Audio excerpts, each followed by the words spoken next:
we're just going to kind of talk about different kinds of scams and fraud, how your identity theft is stolen. We all know that it's a serious crime. It can happen without you even knowing it. It can happen to your children without them even knowing it. Unfortunately, fortunately, your children are giving Social Security numbers when they're born, but unfortunately, they're never using those Social Security numbers because most of the times you provide those when you get employed or you go to school, to like a university. So your children may not know that their identity has been stolen until 18, 16 years of age, and by then it's destroyed. So we want to make sure that we protect our dates of birth, our Social Security number. Credit card, we want to make sure that we protect our credit cards, our checking, our savings account numbers, because once those are out there, while we can change those, it's time consuming. I don't know how many of you by show of hands pay bills by online bill pay. Okay, so it's already in that system, and so if someone steals your bank account number, then you have to contact all these people, change everything. I had my stuff once taken in a data breach through a major corporation, and I had to change everything. And it's just a pain in the butt. I did recently have a charge of about $10 on my credit card, and I was unsure of it. And I kept reading the statement, and I'm like, I don't know where that charge came from. So I called my bank, and they directed me to an online portal that I submit my claim, and because I was unaware of this charge, they took care of it. I didn't have to file a police report. I didn't have to do anything. So under certain dollars amount, your banks will help you. So just make sure if this occurs to you, reach out to your bank. So how does identity theft happen? So we're going to talk first about identity theft, and then we're kind of transitioning to our scams with our phones and phishing, and you've probably heard of that term, and we'll get into that more. But identity theft. So identity theft is when someone steals your identity, pretends to be you, so they're going to take your unsecured checkbooks, tax documents, again, your Social Security cards, bank statements, credit cards. They may steal from your mailboxes. So that's how scammers get a lot of our information, stuff we throw away or stuff that's just sitting there. So that's why it's important that we shred documents. We check our mail. If you have an unsecured mailbox, you want to make sure that you're checking it daily or have someone you trust grab that mail for you. Just because we do occasionally get a call of someone will find a bunch of mail stuffed in a sewage drain or in a dumpster, and it'll be from someone going by and stealing multiple pieces of mail. So we just want to be very careful with how we leave mail. Dumpster diving, so again, we can throw away, if we throw away trash and leave it in the curb, it's up for anyone to grab, to be quite honest. As police officers, we do trash pulls all the time, so if we're looking for a house that's maybe under investigation, we can legally go grab their trash and search through it because they put it out for discard. So the same with you guys. If you are throwing away stuff that's not being shredded or stuff that has dates of birth, account numbers, someone may come by and take your trash and go through it. It's gross. I wouldn't do it. Anything that's like if you get something that doesn't have any personal information, like it just has your name and address, that's stuff that I can find out anyway. So I'm not worried about names and addresses, but anything that has names, dates of birth, Social Security numbers, any account, any credit card information, those are the things that we need to shred. Or if you don't have access to a shredder, take a magic marker and try to black that stuff out just so you're not letting someone have access to that. So another way that identity theft happens is we call it social engineering techniques, and that's a very big word, but basically it means that people are using computerized ways to gather information from us. So they might, if you're in a large crowded area and maybe you're calling your doctor's appointment to make an appointment and the receptionist is asking for your name, date of birth, your Social Security number. So you're saying these things out loud and you just want to make sure that someone isn't eavesdropping on you. So if you're going to provide personal information, just kind of look around and see who your audience is back there. Avoid doing those things at like major airports, any place where there's a lot of people, because we don't know who's listening and who's not listening. So that's kind of what shoulder surfing is. The same if you're at an ATM machine and someone is behind you waiting. If you're going to enter your 4-digit PIN for cash, just make sure that you're covering the PIN and you're doing it discreetly so no one can see it. So, because people people can pick up on that stuff. Phishing and vishing and smishing. So this is where we get into the emails and the text. So if someone is sending you an email through the computer and they're asking you for information, that's it's called phishing. I don't know if you've ever heard that. Not phishing with an F, but phishing with a PH. And that's a way that people are going to gain information from you. You may get an email from, for instance, my bank is Wells Fargo. So you may get an email sent to your personal computer that says, "Dear client," or it's not very personalized. It looks like it's legitimately from your bank, but they'll say, "Dear Miss Nelson, it appears that your account has been compromised. Can you please verify your account number so we can cancel your account?" So that's a way for you to then hit reply and provide your bank information, and now someone has stolen your information. So my advice is, if you ever get an email from anyone asking for your bank account number, your social security number, for you to verify anything, do not reply to it, because no bank will send you an email asking you to verify your account information. They already know your account information. If there's an alert, they're going to call you, or they're going to send you a letter in the mail, and they're going to say, "We've noticed some irregular activity on your account. Did you make a purchase at this place?" And if you say yes, then they're going to be like, "Okay, they'll ask you, what was that amount for?" If you say no, then they're going to start a process to alert you that maybe your stuff has been stolen. But they're never going to call and say, "Ms. Nelson, we see some suspicious activity. Can you verify your account number?" They will never ask your account number. But they will ask, "Did you make a payment? Did you purchase something here?" If you're ever in doubt, hang up your phone, and on the backs of your credit cards or even bank statements, there's 1-800 numbers, and you want to call that 1-800 number, and you want to make sure. So if someone calls you and says, "I'm with Wells Fargo," and you're unsure of it, you can tell them, "Okay, I'm going to call you guys back." So hang up, find a legitimate phone number, either through a reputable website or on your bank statement or your credit card, and then inquire about if that was actually a true statement. Don't rely on anything you receive in an email form, or quite frankly a phone call that you can't see that person. Make sure, like I said, that you're not providing anything over the phone. It's very hard once you've provided that information for us to stop that transaction. A lot of the scams that we're seeing they're overseas, they're not happening local. So it's very hard for us to then take that next step. Yes, ma'am. When I travel, I call my bank and tell them that I'm going to travel to such and such a place, so they know where I am, and then they just tell me when I come back to call to them. And that's exactly what I do. So Wells Fargo is my bank, so I can do it online. I can actually go, but now they changed it where I don't need to do that anymore. So I don't know if they have some new way to track if I'm out of my state, they can do that. But that's what I would do too, because we've had that happen where we've used our credit card several times and they just shut it off. And then we go buy something and we're like, "What happened?" And then we call the credit card and they said, "Oh, we thought it was a fraudulent activity. You had a lot of purchases in another state."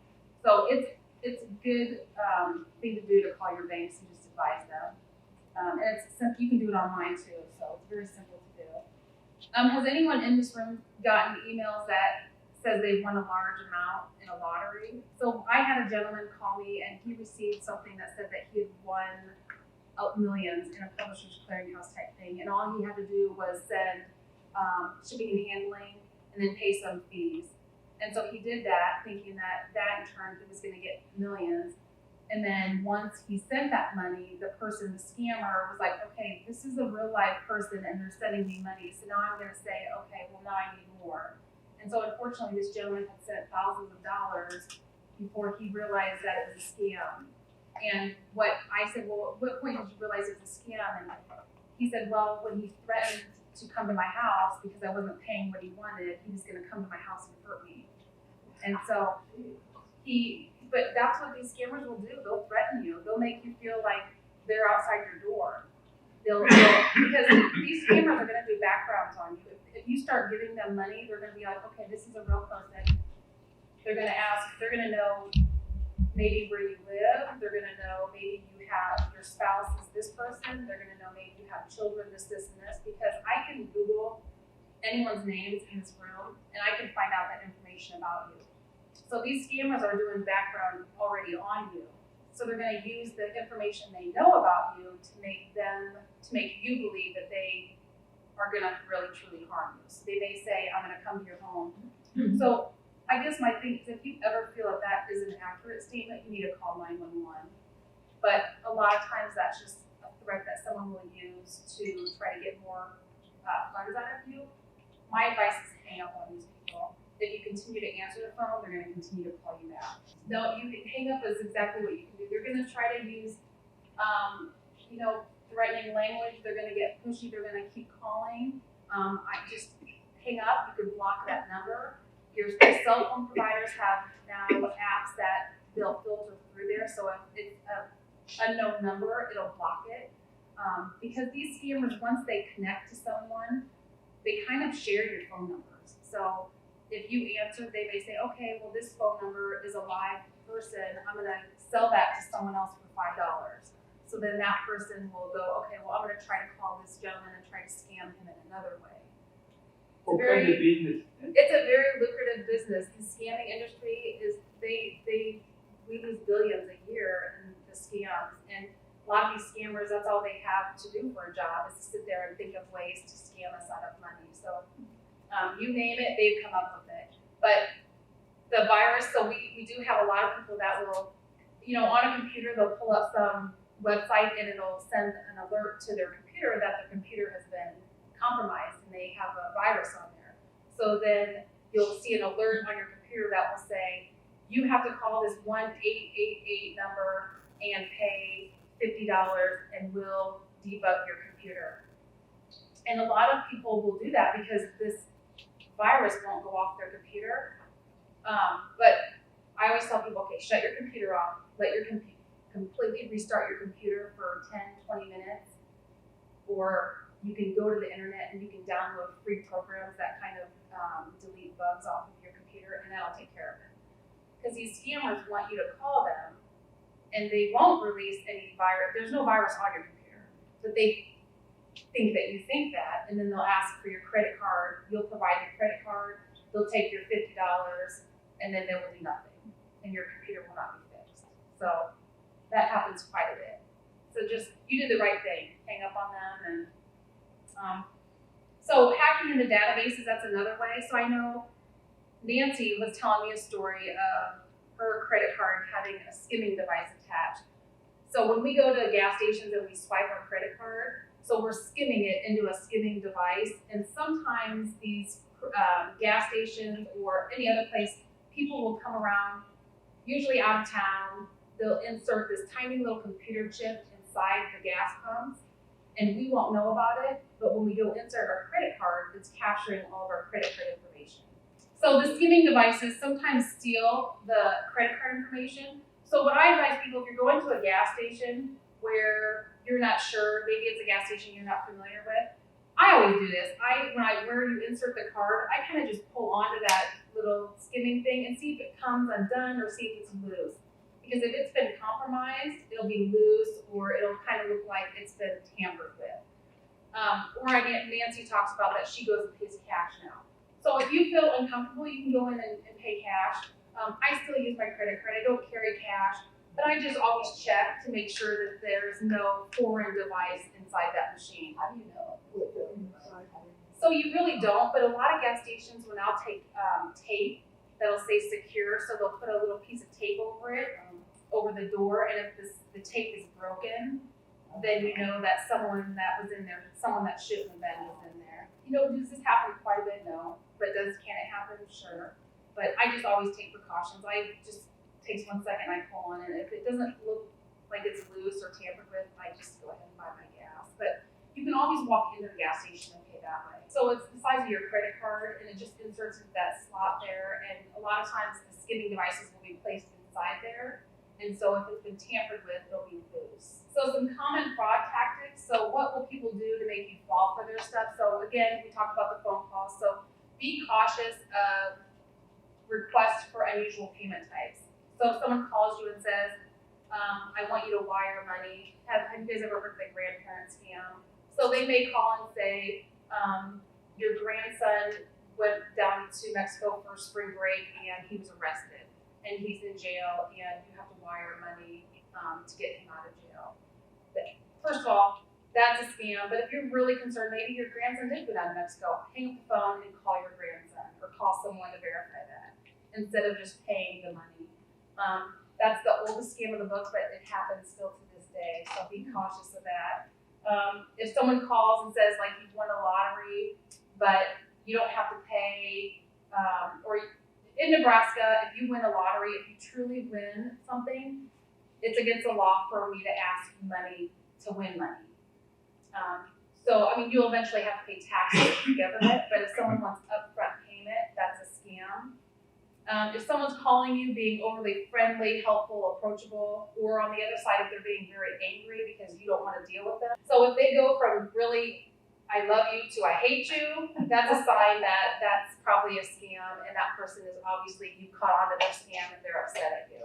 So just be kind of, those are red flags to be aware of. Pressure now tactics, if someone's calling you saying you have to buy this, if you don't buy it, it'll be gone, you'll never be able to get this price. They should, if it's a reputable company, they're gonna allow you time to think about a purchase. Someone is pretending to be a credible company or government agency, you may get a phone call that says they're the Douglas County Sheriff's Department and you have a parking ticket warrant, or you have a warrant and you have to pay. No police agency in Omaha, I don't know how outside Omaha, but we will not make you pay over the phone for an outstanding parking ticket or warrant. If you have a warrant, the only way to get rid of that warrant is to go downtown. If you're in jail, that's the only way to get rid of it. If you get something on your door that looks like legitimate from an authority, I might call it and just say, hey, what's this about? But if someone's calling you over the phone and you can't verify their identity, I would be very suspicious and not provide any money because we're not going to ask for credit card payment over the phone. If you have a warrant, like I said, going down to the Douglas County Courthouse is the only way to take care of that. Parking tickets, we don't call on the phone for that. We'll send you a letter in the mail from, you'll say an official Omaha Police or City of Omaha letterhead that will say you have outstanding fines. Also, another way to find out is if it's legitimate is if you have unpaid parking tickets and you go there and your car has a boot on it, so your car can't drive, they'll put those on there. But no one will call you on the phone. I know that they might say, well, you have a warrant and we're going to come take you to jail. And maybe that threat scares you a little bit, but because it would. I mean, no one wants to have everyone see your picture on TV that you went to jail, but it's one of those things where you need to step back and just take a moment and realize, okay, did I do anything to have a warrant? Because if you're going to know you did something that's going to have a warrant. So I would call that jurisdiction and make sure. So if it sounds too good to be true, it probably is. If someone is unsolicited contact, so again, if someone says that you've won a lottery, but you don't remember ever putting your name in for a lottery, that should be a red flag. A lot of times people will say, well, you won a trip to Hawaii, and you have to sit there and think, did I enter my name to go to Hawaii? Because no one ever wins anything for free. You have to want to win. And so if you're not telling people I want to put my name in that drawing, then there's no way you're gonna ever win it. If someone calls and if someone gains, I guess, trust with you on a phone call, and then they tell you, okay, this is between you and I, this is a personal conversation, you can't tell anyone about this deal, it's a once in a million lifetime, be suspicious if someone's making you keep secrets, because that's a sign that they don't want other people to know because they're afraid that that person will tell you to stop that communication. We get a lot of times around April time, we get a lot of people posing as IRS agents. So they'll call and say, this is the IRS, you owe back taxes. And maybe they'll say, you know what, you only owe a couple $100. And you're like, well, that's great. Because that's less than I thought I had to pay. And you may pay that $100 and then come to find out during real tax time that you just paid some scammer. So just be cautious. No, the IRS will never call you on the phone, and you'll get a certified letter from if you owe money and they want to audit you, you're going to get a certified letter that you're going to have to actually meet someone, a postal service employee is going to have to hand it to you. You're not just going to get a letter. Or they may send a letter saying that you are going to be audited, expect this, but the IRS will never call you. If you have questions, call them. I know it's very difficult to probably get a hold of a live person. Don't provide anyone any financial information, whether they say that the IRS, the police department, the government, Social Security office, Medicaid, Medicare. We get a lot of calls that will say, this is the Medicare and you owe money on this. Don't provide any money. They may call and say that they can get you testing equipment at a lower price.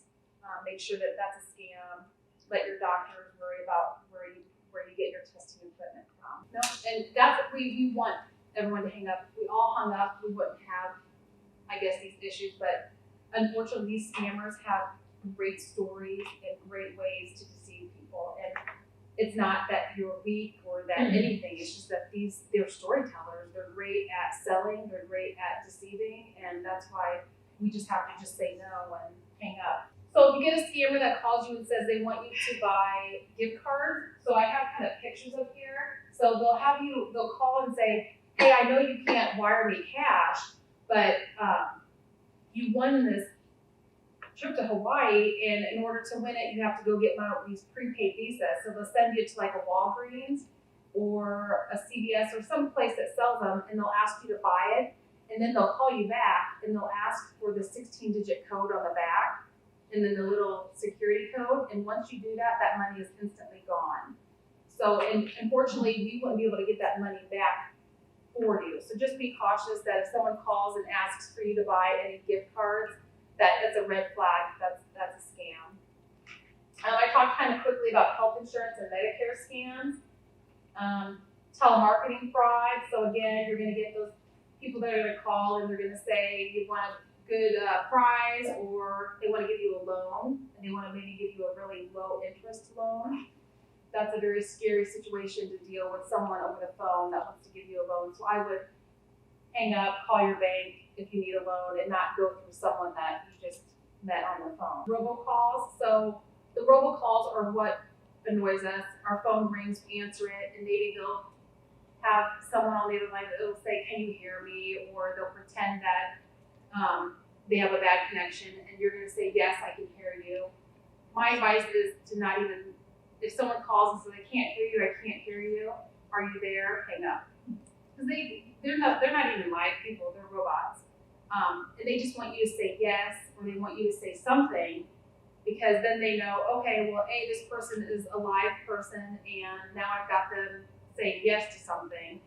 So they might try to call you and get you to say something else or give your personal information. And those happen all the time. Now, I have Verizon for my cellular service.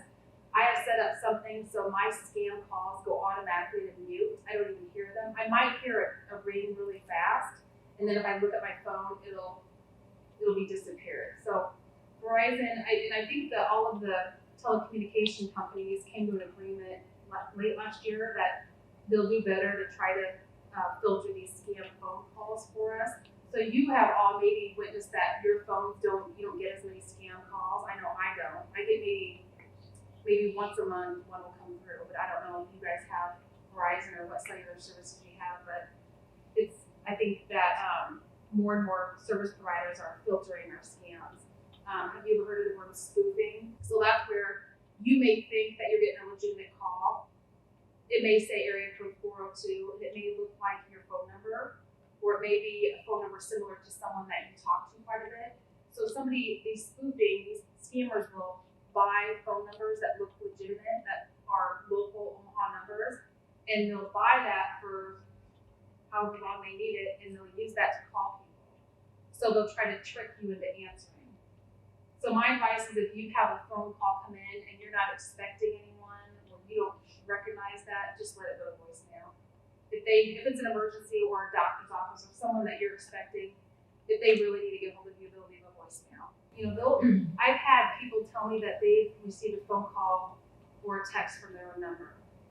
And you wonder how that happens, because if it's your own number, how are you calling yourself? But these scammers will buy these phone numbers and they don't know that it's you, so they'll buy your phone number and they'll program it into the caller ID. So when you receive that call, it looks like you're calling yourself, and it kind of throws you off for a little bit. And you answer, and you're like, "Hello, am I talking to me?" Because that's what you would expect. But it's very kind of interesting how these scammers come up with these elaborate systems. But it gets us.